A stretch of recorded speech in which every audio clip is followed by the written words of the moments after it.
My name is Essa Saidykhan. I was born in Sibanol village in 1964, but I was raised in the community of Faraba. And I started schooling in Sibanor Primary School. That was around 1967, 68. But I did only grade 1 there. Then later I was moved to Faraba because my father actually never wanted me to be in the Western school. He wanted me to go to read the Quran. So in fact, that was the reason why he came to move me from my mother to send me to a school, daras or local daras or whatever. So unfortunately for him, he had a stepfather here in the name of Essa Saidykhan. So because then we were to go to Kemoto. From Sibano to Kemoto would not be possible that day, but it was already late. So he thought he could come and spend the night here. Then the next day we can move to Kemoto. So when he came here, he met the old man here, my grandfather. He was a grandfather to me. So when he came, he explained his mission. Then the old man told him, anyway, now that he is here, I would like you to leave him here. I will send him to school and I'll be responsible of his schooling and everything. So, you know, those days, people have a lot of respect for each other. Not only, even if it is not your biological parent, or like once they are related to your biological parents, they have a lot of command over you. So as a result, he said, that's my father's own story telling me. He said if he refused, the old man may see that yes, because he is not a son to him, that is why he did not allow the granddaughter or his son to be with him. So he told him, anyway, okay, I will do that, but then I'll have to go to take him to Kemoto to enroll him in the Dara at least for some time. Then we can come back. And that was how it all started.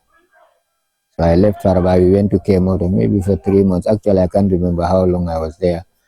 Then later we came back. I was brought back to Faraba and then I was sent to school here. And that was in 1968. So I stayed here started my lower basic here in 1968. Then I left, went through the classes grade 1 to 6. But then there was this selection exam to go to high school called Common Entrance, which was then a very competitive exam nationally. Because it's only criteria they can use to make sure people go to high school. But then we had a limited number of high schools. So that was the criteria. So I sat to that on 2 or 3 occasions. First time I couldn't pass. Second time I had what do they call fair pass, or that is going to junior secondary. Yeah. But then I had a teacher friend in the name of Edward Njai. He was a teacher friend to me. He's the father to Gibril Njai, and I don't know the other children, I forget them. But the wife then was Jalimajas. Yeah. So when I had that fair pass to go to junior secondary, I asked him whether I would still be allowed to repeat. Well, I definitely wanted to pass to high school. So he said yes. Okay, so I left. I didn't go to junior and I then went to continue to resit to the exam. And I think my class teacher was Alaji Bambo Sanya, a native of Faraba. He's a brother to Buba Kumba. He was our grade 6 teacher. Very luckily, he did all he can. And then we were among the few that passed to high school that year. I think the first person was a student from Bonto in the name of Luis Bass. Our former Alcalo Noah Kujabi was second, I was third. So the rest had lower junior or what they call fair pass or whatever in those days. So I and Luis attended Nusrat Senior Secondary. That was from 1976 to 1981. Well, it was very tense here because I think I wrote to my last exams on the 18th of June. It was the economics. So then I was staying in Bundu. So when I got finished sitting right into the exams, I was there for a few weeks. Then I came to Faraba, finally from Bundu. The 1981 incident actually found me here from start to finish. Well, what happened actually, in fact, that day we went to the farm. When we came back, we found my father's vehicle, BS Saidykhan, late. It's late now. He was then working with cooperative union. So when I saw the vehicle, I went to my foster mother, that is Auntie Joko Sao, is the first wife of BS Saidykhan, Bakar Salef Saidykhan. So when I asked him, why is that not at work today? He told me, you are thinking of work, go and listen to the radio. So after some time, then when we had I think the ringleader was then started shouting or whatever, if maybe on the radio about their mission and all those things. We tried to find out how the 1981 attempted coup affected his educational career, and this is what he has to say. No, I don't think that affected me much. But then I was waiting for my GC results. That was in July. So results were those they come around October, November. So for me, it has not impacted anything on my education. And I think the very first day, or perhaps the very first day, I'm not sure that was the second day somehow, a vehicle came through Pirang. It's a Land Rover sort of. And the ringleader is called Omar Dabo. It's a native of Faraba. So then he was the leader in that vehicle. But for him, he was even sitting in front, not in the vehicle or where, but right in front of on the head there, and then they came through Pirang to Faraba, and that was how things. Because what among people with guns will just come here, start firing, roaming about in the village, and even children as young as 5, 6 will just be shouting or following them. But actually, there was not a problem here. I didn't remember anyone killed here or whatever. Some people were later arrested. Because for the late chief, the then chief, who is Baseku Basanya, what he told us was, these people are with guns and we don't have guns. So when they come, let's support them. Raising our hands or whatever wouldn't make us do anything. But that's the way we can save ourselves. And that was exactly what people were doing. When they come, we'll follow them shouting and they'll start firing in the air until they are satisfied, they leave, they go back. The only day it was very tough here was, I think, when these Senegalese troops came. So they wanted to capture the transmitter at Banta. I think about this time that day, the whole village went to bed. Because there was a lot of firing, not in the village, but then Gambians were not used to guns or gunfire or whatever. So I think the pampering in the forest around Bonto or in Bonto itself made people scared. So we had no choice. People had to go in and close their doors and things like that. A lot of people left here to go to the Marabu here, Palaj Junkung place. The place was full. It all started again in 1981 after school. But then even before I got our results, then there was this selection exam called Unqualified Teachers Selection Exam. So I remember the form was just $10. You buy it, fill it, and you submit it. Then you are asked to write a selection exam, which we did. Myself and some other friends, late Ibrahim Ajame, Pa Ibrahim Ajame, Goriji Jame, Alasan Sise Fujundo, and others.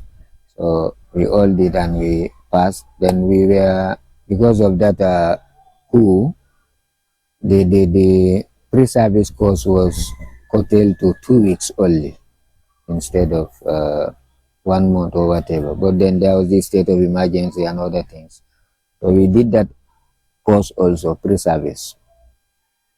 And we sat to the wrote to the exams, and then we passed. So we were posted.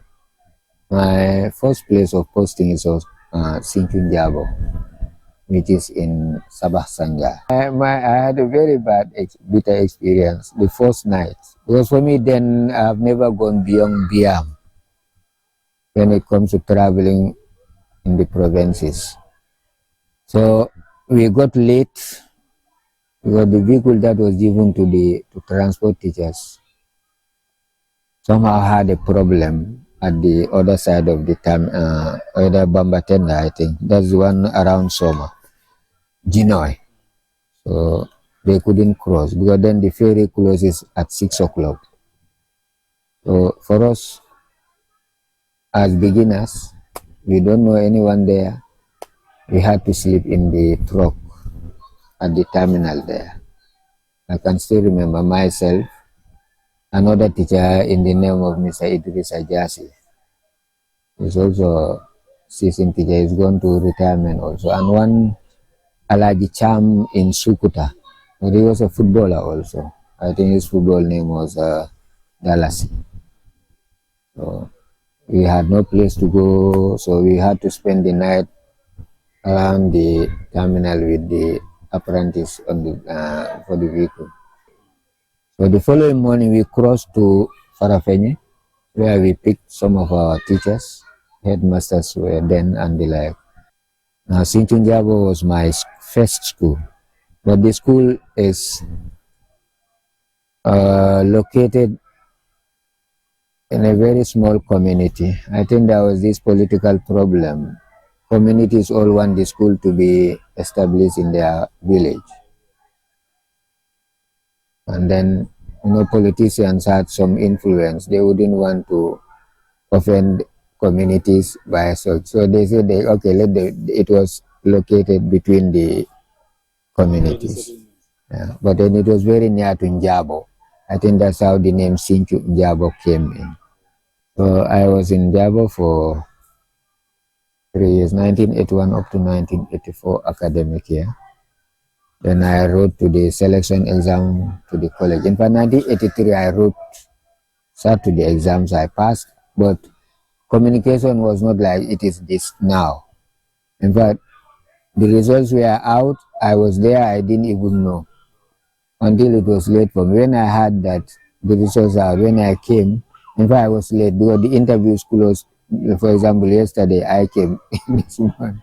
So when I went there, they told me, well, it is already late. So the following year, I sat to the exams again. Then I passed, and then I was lucky to be among those selected to go to the PTC at the Gambia College. We were at the college for 2 years, 1984-85 academy up to 1986. Then that's where we finished. Having completed that, then we went on postings again. So after college, my first school of posting was Kartaba. It's also in Sanjal, Saba Sanjal. But I was posted to their school. Then the school was at grade 5. So I took up I was the one handling grade 5, went to grade 6 with them until 1990. Then I left Kartaba lower basic, and I was posted to Kunda lower basic. Kunda incidentally is my ancestral village, but then we knew a little about that community. So I don't know how it happened. Maybe Allah answered my prayers, because there was a time before I was even posted there, I wanted to know my origin. So I asked my father, he named one Seku Jarra for me, that when I get there, let me ask, he can show me the places or help me. So when I went on that trip, I was unfortunate because the man had already left. He was in the Kombu. So I went back to Kartaba. Luckily that year they posted me to Kunda. So 1990 up to 1994 I was in Kunda. Headmasters like Mr. Essa Saidykhan, who was also a head master here, Sakongom, and the late Alasan Koli were my headmasters at Kani Kunda. But my first headmaster was actually Mr. Musa SMG, Sinchu Njabo. Then we had landing Essa Saidykhan also was a head after that. Then we have Ansu Arabo Kani, who is now a big politician. It brought a big connection with the two families. I got married there, and then the Saydykhans here and those in Kanikuna became very close as a result of that.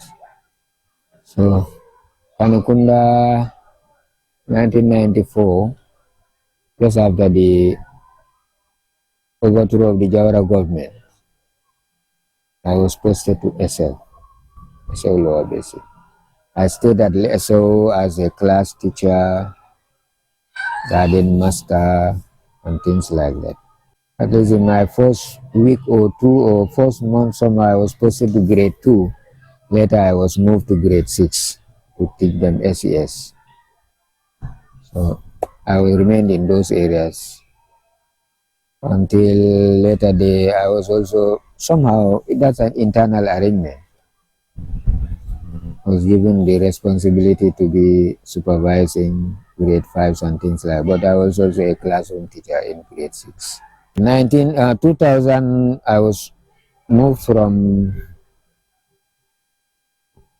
Essau to Kerewan lower basic. I spent only 1 academic year there. Then I went to Fass Njaka Choi, 2001 to 2008. I was with one of the head teachers I would never forget. Is Mr. Baba Cham. He ended up at Birkama as his principal at the senior secondary at Duatwata. But I worked under him as a deputy. I was a deputized him for those 8 years. And actually, I learned a lot from him. I could even say most of my managerial skills and whatever were direct copy from him. So, up to 2008, then I was given a school, Saba lower basic. I was posted there to take over as the head. So I was also in Saba for 3 years. I went for my management in 2011, but we started that very lately. And then I think we started early 2012, January up to December. Now from that course, I was posted to Njaba Kunda, where I stayed for only 2 years. 2012, 2013, 14, I was moved to the Combos. I was given Banjulinding lower basic, where I also spent about 7 years as the head. It was it's one of the schools also I wouldn't forget, because it was very challenging.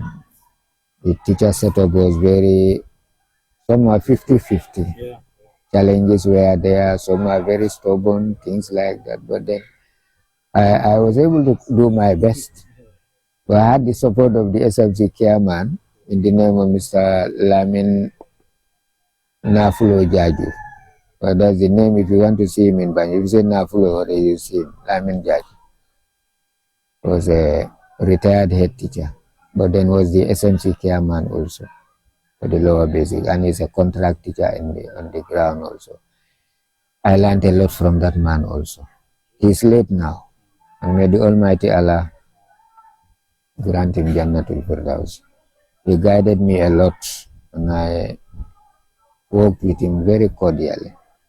Like I said, we had some very stubborn teachers, but then he was the manager behind. Most times we'll sit together to discuss what to do. Banjulinding, I thought was normally all my holidays were here. I had my family here. My father and wife and children were all here. But one reason why I came to Faraba was during those visits, when I come, what we see in the school is quite different from what is happening in our own schools. So it was my own choice to come here, because the director is a living witness. If you ask him, he will tell you. In fact, he once worked under us at Fass Njaka, Mr. Fatajo. Even now, when we meet, he calls me boss and all those things. But that's he's my boss now. So I told him, well, for me, I want to go back because I have only few years to retirement, and I want to at least go back to the community to serve them also.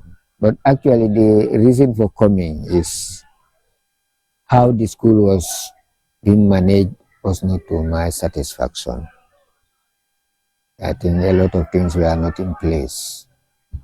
So he told me, well, if I'm serious about it, let me write. So I wrote.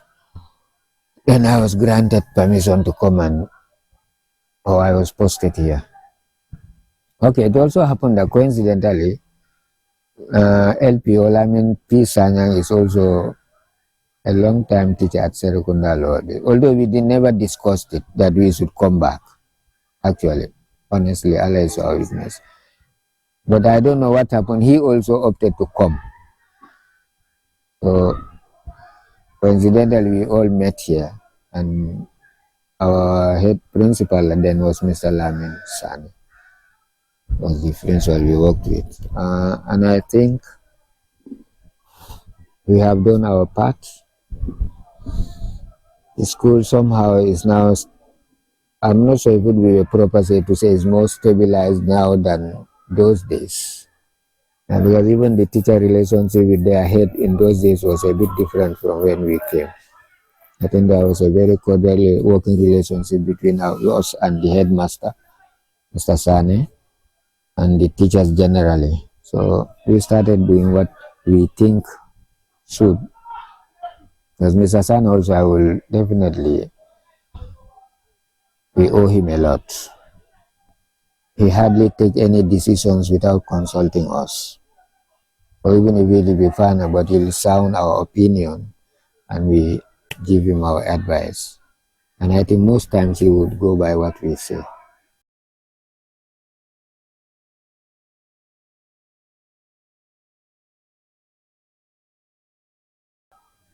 Promotions also came along the line. It took time. Because my first promotion was in 1999. Can you imagine, from 1986 to 1999? It's 13 years. That was my first promotion as a, I was given the position of a senior deputy B. So after I was given head B, I think in 2015, no, 2015 I got head C. Well, then I was in Banjulinding. 2015 I was head B. Then 2019 I was given the status of head C. That's the highest category of head C as far as lower basic schools are concerned. But nonetheless, like I said, that's the part I have also sacrificed for the village. I said, okay, I want to go back with my status, no matter. Even if I'm not a head in the school, it doesn't matter. But I know that has no bearing on my salary or whatever. It's just responsibilities and things like that. So I came, then we also coincidentally, Lamin Pisanya also came. And then we started working with the headmaster to see what best we can do for community school. Up to date now, well, that's the journey. Owing to his legacy at Banjulinding, including how he effectively handled the issue of school improvement grant in his school, this is what he had to say. I think there are two things. One, sometimes it's headmasters, sometimes I think teachers' expectation also is very high. When we come to even writing the SIG, it should be participatory. It is not for the headmaster to sit with 2 or 3 teachers or he alone to sit and write it. It should be participatory. If you go by the rules, I tell you, teachers should be, even students should be part of it. Parents should be involved, that's the SMC and things like that. Okay. Well, anyway, I have done my part, and I think I have met those standards when I was at Banjulinding. Preparatorily, if you look at it, normally those who participated in the preparation, they should also sign the document at the end. They have participated in the preparation of that SID. Their names and their signatures should be there, which I have done up to the time I left. I sometimes wonder why people think, because even at office level, that's their mentality. They think that the money is meant for head teachers or whatever. Well, I know, well, I don't have to be sarcastic or whatever. I don't want to talk about what others do. Okay, but there are some abuses. Candidly speaking, some heads were just misusing it. But for me, actually, it's not. I'm not blowing my own trumpet. I normally, when we sit to write, I would tell teachers to tell me what they would want. Okay, they will if we cannot all sit as a staff, they will send it in. Then we look at it and we'll adopt those we think we can do. So we'll pick them, write them. For what they are telling you, a copy should be at the regional office. After, if it is endorsed, they will go through it, they will endorse it. You should make it copies. It should be displayed in different offices or even within the school compound for everyone to know what is there. So what is there to hide? The third part of it is, you're going to operate or run your expenses according to your plan. Okay, so that's all what we were doing. I was not giving teachers money. I don't have that money. But the SIG is not meant for me as a head or to give it to teachers. Even when officials come to ask for money and things like what I give, if I have, is my own money. Because the risk involved in that is when you withdraw money, you'll have to prepare this thing, a withdrawal sheet, where you list what you want to buy, their costing, everything, and you take it to the region. If they approve it, you go and withdraw the money.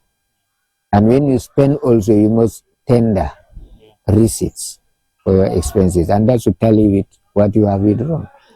So where is the part you can use for your own personal thing if it is being used properly? 60% of the money should be spent on teaching and learning. The other 40% could be apportioned to different development identified areas. But normally you have to identify 6 areas, prioritize. This is what you want to do for that academic year. That should be in your plan, which should be submitted and then endorsed, and then you start spending according to that plan. So that's how it should be. His advice to young teachers and administrators: We need to be patriotic. We must have that liking. We know that the Gambia belongs to us, and no one will come. There will be no one coming from the heavens or any other way to develop this country. And we must be ready to sacrifice also. Along the line, yes, Allah will pay. The sacrifice you do, of course, will.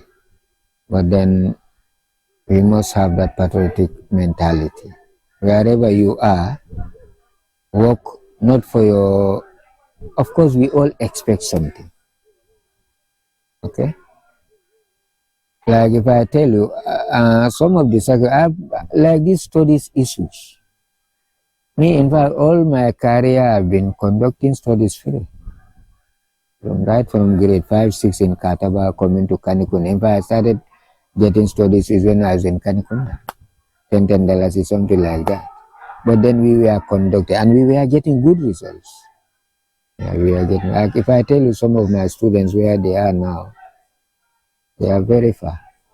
Some are in UK, some are in America. I have a couple in America. They were all my students at Kani, but they are natives of Sankuya, which is also one of the community, the villages for that school. Teachers, like us, we have to be patriotic. We must love our country. We must be ready to serve our country, our people, no matter where we are.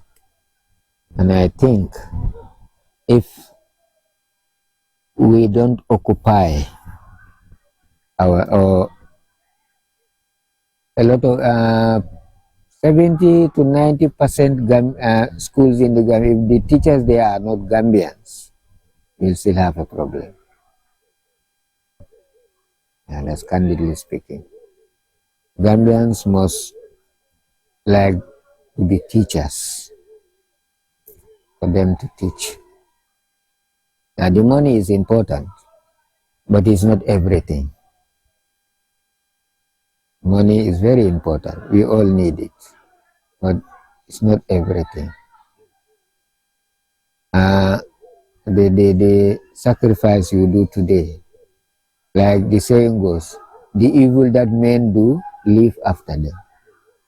So the good or bad we do will haunt you in the future. Okay? Me, I'm benefiting a lot from my ex-students, former students, those in the diaspora. Some are really helping me. Yeah. So I think it is not for teaching them only, but I think at that time I also taking them as my own brothers and sisters, and I know what they can do, and I insist on them being to help them to be more focused on what they were doing. And this is his advice to his successor. Leadership is not easy. Even when like my success school would be Banjulinding, where I had a lot of challenges, like I said before.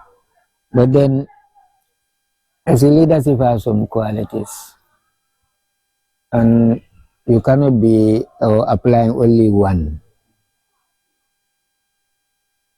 You'll be called a dictator. Yes, dictatorship has to be part of it. But also it will be good to be listening to your genius also. Involve them in whatever you are doing. Sound their opinion and let them feel that they are part of it. You are an administrator, yes, but you cannot do what they are doing. Because you cannot be a teacher in the classroom, you are the administrator also. So it's teamwork at school. If you want to succeed, any administrator, you must involve those around you. They must be made to participate in whatever you are doing. Although the final decision may come from you, but it doesn't matter. If you don't involve them, they will also stay or sit and watch. And sometimes you may end up failing. Because what you plan, they should implement it. So if they are not part of it, if they want to make you fail, you will fail. Because the head cannot be in all the classrooms at the same time to see what the teachers are doing. So that's a very difficult. So as administrators at school, I think my advice would be, they must be patient, but they should also involve those around them. Yeah, they should be working with them, seek their advice, even though they will be guiding them, but then at least their opinions should be taken on board. And they should be given responsibilities also. Although you don't give it to them and you sit back. From time to time, check what they are doing, but then they have to be part of it. Well, about myself, perhaps retired. I am not tired. That's the slogan. But then for me, I think I am tired. It's not part of my plan anyway. Candidly speaking, it's not part of my plan to come back to the school system. No. It may be a plan B for me. My plan A, obviously, is to travel. Yeah, I want to go to be more exposed, to go to some other places to learn more. But I think traveling is also a school of its own. If you are limited to only Gambia, you know only thing is when you move out beyond the source of the country, maybe you'll come to see, oh, and the whole Gambia is just a small country. But definitely, traveling is very high on my plan, and I'm seriously working on it. Whatever the outcome is, no matter what, now to September, I wouldn't want to be engaged in the schools again. Even if I have to come back, it will be September onwards. But from now to September, I also want to rest. And one thing I want to do before coming back to school system or traveling is I want to visit all my former schools. I want to embark on that journey very soon. Sinchu Njabo, that is 1981 to 84. College is 84 to 86. Then 86 I was posted to Kartaba lower basic. That's 1986 to 1990. 1990 I was moved to Jarra Kani Kunda up to 94. 94 I was posted to Essau lower basic. It's one of the biggest schools also I've taught in. There's a category C school. Yeah. So that was in 1994 up to 2000. 2000 I was moved to Kerewan. Had one academic year there. Then I was posted to Fass Choi, 2001 up to 2008. But the first school I was given as a head was Saba. That was 2008 up to 2011. I left for management because this management course at the MDR in 2011. It started lately. Well, I think we were there up to almost end of 2012. So actually, it didn't take off until February in 2012. And it's a 9 months course. So we finished or completed it around November 2012. Then we went to posting, so we were posted. So I went to Njaba Kunda.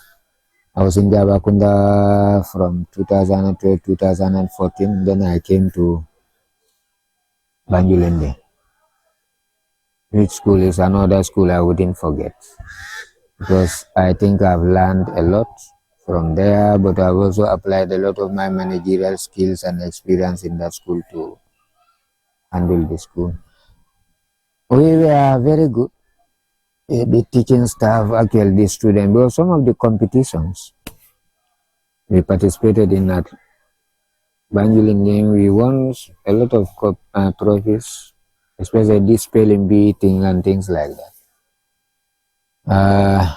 I forgot one bit of it, that is in Kartaba. Then the school was being assisted as an action aid assisted school. And there was this regional gardening competition, like gardening something. I did not read agriculture as a subject in school, but I think I have passion for gardening, agriculture and things like poultry keeping and things. I didn't read them. Poultry, I think, yes. Agriculture, I read it when I was doing my PTC at the college. It was part of the course. That is in fact where I think I have read about agric science or whatever. But then I think my own interest in gardening and poultry keeping also is also keeping me. So in Kartaba, this regional competition was also organized by Action Aid among their schools. And our school at Kartaba was took first position in the whole region of North Bank. So I had passion for gardening at a very early age. So that's that. From 2021, 2020, I think COVID was here. Which year? 2018, 19. Okay, good. Banjulinding, I left them in 2020-21 academic year. I came, like I told you, I requested to come back, at least to serve my community for the remaining years, because I know I would be due for retirement in 3 years' time. So I said, let me also come and do my quota at the school here. So that is how I came to be posted here. And Alhamdulillah, I think people should be judging me. I don't have to tell you what I have done or what I have achieved or whatever. That's left to those I've worked with and should be in a position to say how much we have achieved together. My retirement date was on the 4th of April. So from that day on, I have ceased to be active civil servant or whatever.